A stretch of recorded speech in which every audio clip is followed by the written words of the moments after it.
A abandonné son fils. Elle est critiquée dans toute la France. Chère maman, cher papa, voici la vérité sur Maria Montessori.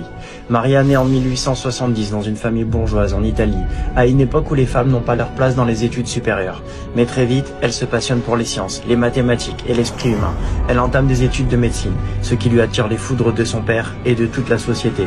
Car ce genre d'études est quasiment interdit aux femmes. Elle est d'ailleurs la seule femme inscrite à la faculté de médecine de Rome en 1890. Malgré tous les bâtons dans les roues qu'on lui mettra, Maria sera diplômée en 1896 et devient l'une des premières femmes médecins d'Italie. En 1897, elle intègre une clinique psychiatrique. À cette époque, c'est là qu'on envoie les enfants qui ne réussissent pas à l'école. On les diagnostique arriérés quand ils ne parlent pas, ne tiennent pas en place, posent trop de questions ou n'écoutent pas. Maria remarque immédiatement que ces enfants n'ont rien, pas de jouets, pas de contact, juste des murs. Alors elle leur donne des objets à toucher, à trier, à construire. Et surtout, elle les traite comme des enfants normaux. Elle les observe, les écoute et les respecte. Elle découvre alors quelque chose que personne n'avait vu avant. Ces enfants, que tout le monde croyait perdus, se concentrent, s'organisent, apprennent. Elle comprend alors une chose essentielle. Ce n'est pas l'enfant qui est incapable, c'est l'environnement qu'on lui donne qui est inadapté. En 1898, Maria tombe enceinte hors mariage et donne naissance à son fils Mario.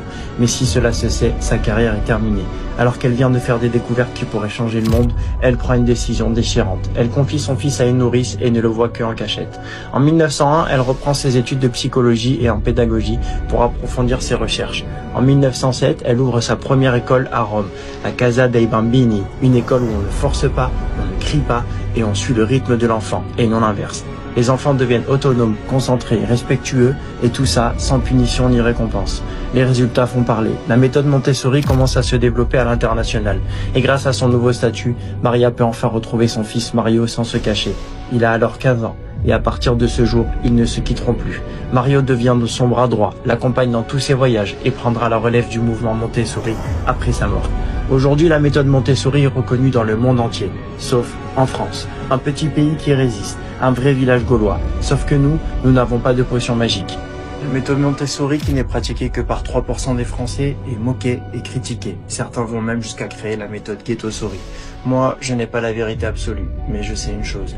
Le nombre de diagnostics explose et 80% des Français pratiquent encore la méthode autoritaire classique à base de fessées, de cris et de punitions. Ces enfants qu'on traitait de moins que rien à l'époque me rappellent ceux d'aujourd'hui. Alors avant de diagnostiquer et de bouleverser la vie d'un enfant, il y a des choses à vérifier. Elles sont simples, rapides, et si tu veux les connaître, il existe un livre, et c'est moi qui l'ai écrit. Alors si tu trouves que ça me dit bien, clique sur le lien dans ma bio.